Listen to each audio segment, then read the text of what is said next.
Fala galera, mais uma vez sejam muito bem-vindos ao meu, ao seu, ao nosso canal de Direito Constitucional aqui no YouTube. Eu sou o professor Orlando Júnior, sou professor de Direito Constitucional e vamos tratar aqui mais um assunto que eu considero muito importante. Ei, meus amigos que vão fazer prova da PMDF, guarda isso aqui, classificação das Constituições. Ah, professor, só para a PMDF? Não.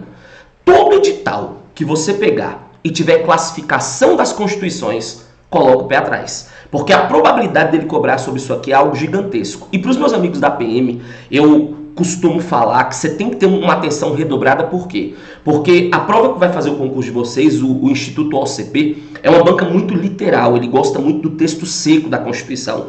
Então, quando você pega uma matéria aí, né, de linha doutrinária, como essa parte de classificação das Constituições, a probabilidade dele cobrar uma questão disso aqui é gigantesca. É tanto que você pode pegar aí os últimos concursos feitos pelo Instituto OCP, né, que todas as vezes que ele colocou esse edital, geralmente teve uma questão. Beleza?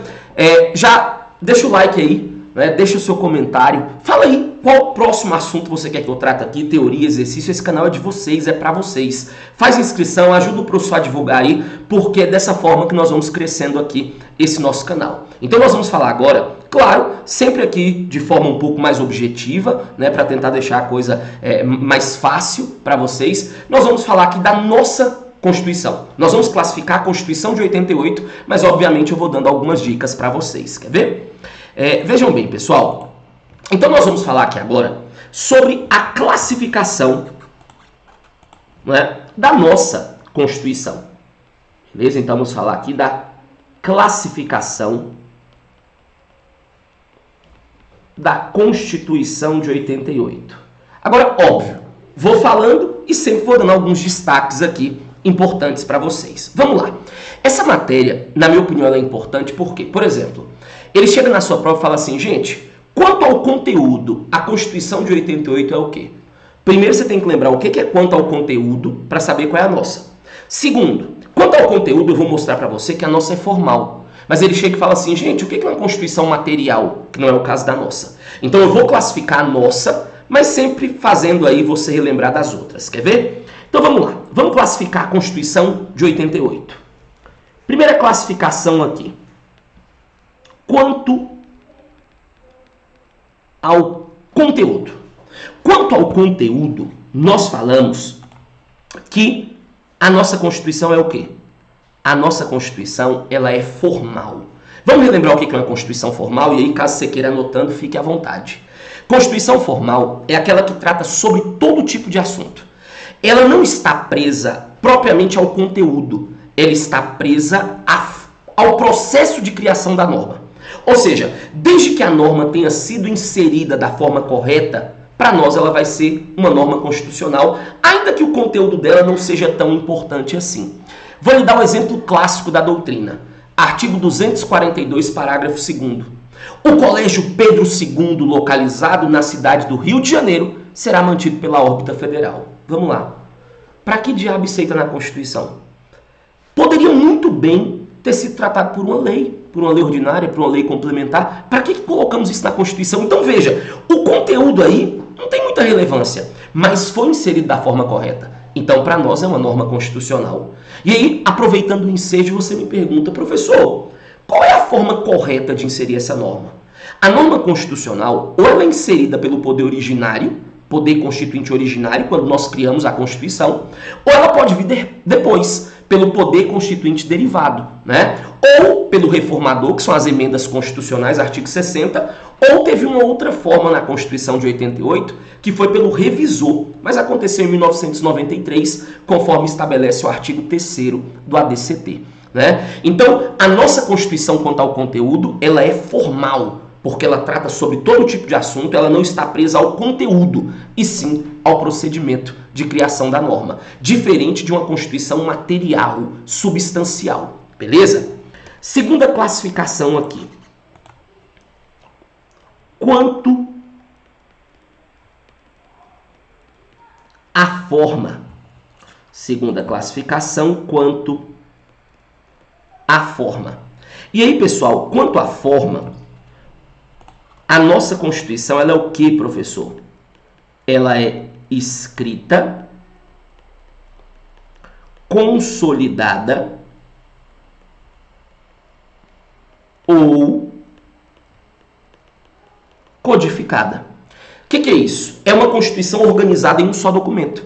Ou seja, você pega todas as normas constitucionais e concentra dentro da Constituição. Diferente de uma Constituição não escrita, não consolidada. Olha o problema dessa matéria. Olha o tanto de sinônimo aqui, quer ver? Uma Constituição não escrita, que não é o caso da nossa, ela pode ser chamada de não consolidada, não codificada, costumeira ou consuetudinária, que são constituições organizadas por diversas leis ali, por diversas normas esparsas. Então, quanto à forma, a nossa é escrita, consolidada ou codificada, porque ela foi concentrada em um só documento.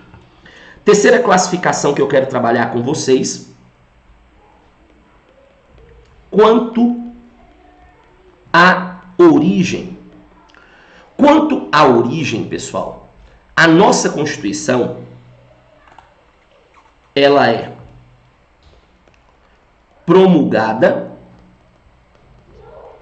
popular ou democrática. Né? O que é isso, professor? É uma Constituição que nasce da vontade do povo. Né? Diferente de uma Constituição outorgada, imposta ou ditatorial. E aqui, de vez em quando, ele pergunta quais as Constituições do Brasil foram promulgadas. Cuidado! As Constituições do Brasil que foram promulgadas foram essas aqui.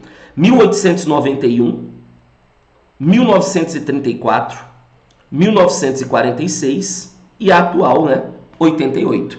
Diferente das Constituições de 1824, 37, 67 para alguns 69, que foram ali constituições outorgadas, impostas. Quarta classificação. Lembrando que isso aqui é só um esqueminha para você conseguir resolver várias questões aí na sua prova, né?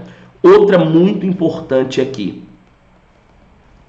Quanto à estabilidade, que ele pode chamar em prova também de quanto à mutabilidade ou quanto à alterabilidade. Beleza? Quanto à estabilidade, mutabilidade ou alterabilidade, a nossa Constituição ela é conhecida como uma Constituição rígida. Então a nossa ela é rígida. Professor, relembrei, o que é uma Constituição rígida? É aquela Constituição que pode ser alterada, ela pode ser modificada, ela permite emenda. Porém, o procedimento de alteração, de modificação de uma Constituição rígida é extremamente laborioso, extremamente complexo, exigente, frente a uma lei comum. Vou te dar alguns exemplos, quer ver? A lei mais dificultosa que nós temos hoje para aprovar é a lei complementar, que exige maioria absoluta, metade mais um. Uma emenda, você exige 3/5, que equivale a 60% da casa.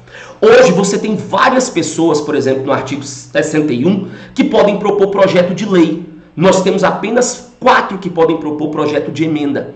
Uma lei passa em uma casa, vai para outra, né? Basicamente, uma emenda são 2 turnos em cada casa. Então, isso é uma Constituição rígida. Aceito modificar, porém o procedimento de alteração é bem exigente. E aí você tem também aqui, eles falam constituições imutáveis, flexíveis, semirrígidas ou semiflexíveis, superrígidas, né? Mas a nossa, quanto à estabilidade, é rígida. Estou classificando a nossa aqui, né? Próxima classificação aqui que eu quero colocar para vocês. Quanto ao modo de elaboração.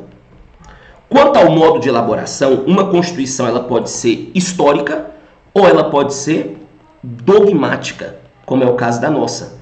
Né? Então a nossa Constituição é aquela criada em um momento determinado, sendo influenciada por questões sociais da época. Né? Então é aquela Constituição que tem uma data de nascimento, ela foi influenciada por um dogma, por uma ideologia daquela época ali, a qual predominava ali diante da sua criação. Então quanto ao modo de elaboração, dogmática. Quanto à extensão, vamos mais uma. Quanto à extensão. Quanto à extensão, pessoal, a nossa ela é conhecida como analítica, prolixa, expansiva ou extensiva ou extensiva.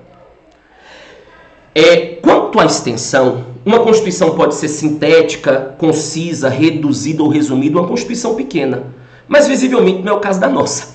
A nossa Constituição tem 250 artigos, cada qual com vários artigos, incisos, alíneas, parágrafos. Por exemplo, o artigo 103, você tem 103, 103A, 103B. Então, visivelmente, a nossa Constituição ela é uma Constituição muito prolixa. Então, quanto à extensão, ela é analítica. Beleza? Mais uma. Tá vendo o quanto que essa matéria é enjoada? Mas, 10 minutos, veja quantas classificações eu já coloquei aqui. Né? Isso aí auxilia demais na hora da sua prova, você pode ter certeza. Né? Outra classificação que falam aí com frequência é quanto à finalidade. Quanto à finalidade, a nossa Constituição ela é conhecida como uma Constituição dirigente. E aí tomem cuidado, pessoal, porque quanto à finalidade, uma Constituição ela pode ser dirigente, até fechar isso aqui, né, gente? Negócio aqui, deixar aqui um cara sério igual eu, né, fazer essas palhaçadas aqui. Quanto à finalidade, ela pode ser dirigente ou pode ser garantia. E várias vezes em prova ele blefa que a nossa é garantia. E alguns pensam, de fato, a nossa Constituição garante muita coisa, direitos e garantias fundamentais. Cuidado, a nossa é dirigente. Porque ela é uma Constituição que protege as normas existentes, mas ela pensa no futuro. Ou seja, é uma Constituição que tem várias normas programáticas, tem diretrizes, objetivos a serem perseguidos, a serem concretizados pelo Estado, principalmente buscando ali fins sociais. Então, quanto à finalidade, a nossa é dirigente. Cuidado, porque ele vai colocar que ela é garantia e não é. Ela é dirigente. Outra aqui. Quanto ao sistema. Quanto ao sistema, nós vamos falar que ela é principiológica. Ela é principiológica. Você tem constituições principiológicas ou preceituais. As constituições preceituais são aquelas que valorizam as regras. As principiológicas são aquelas que têm regras, mas elas valorizam os princípios, cabendo ao legislador ali a regulamentação deles.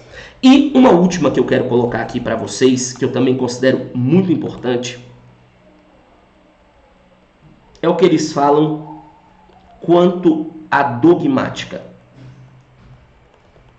E aí nós falamos que quanto à dogmática, a nossa Constituição ela é heterodoxa ou eclética.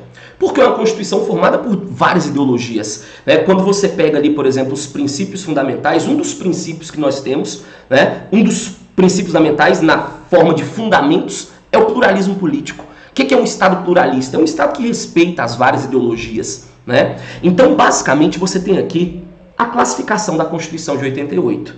Cuidado com uma situação, né, que é quanto à correspondência com a realidade ou quanto aos objetivos. O que Karl Levenstein chama de sentido ontológico de Constituição, onde você tem as normativas, que têm aplicabilidade máxima, as normativas nominativas, as nominativas nominais ou nominalistas, que têm uma aplicabilidade média, e as semânticas, que têm uma aplicabilidade mínima. Né?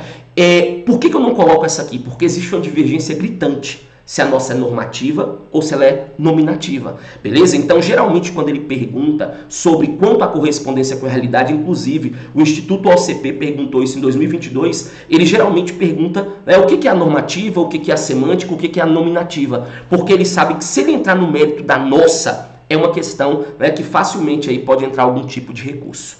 Então, em 15 minutos aí, nós fizemos uma revisão da classificação da nossa Constituição. Assunto muito cobrado nas provas de uma forma geral. Tentei ser o mais objetivo, pragmático possível. E não esqueça, quero deixar 2 avisos. Amanhã aqui no nosso canal do YouTube, a partir das 19 horas, nós vamos ter a imersão PMDF, beleza?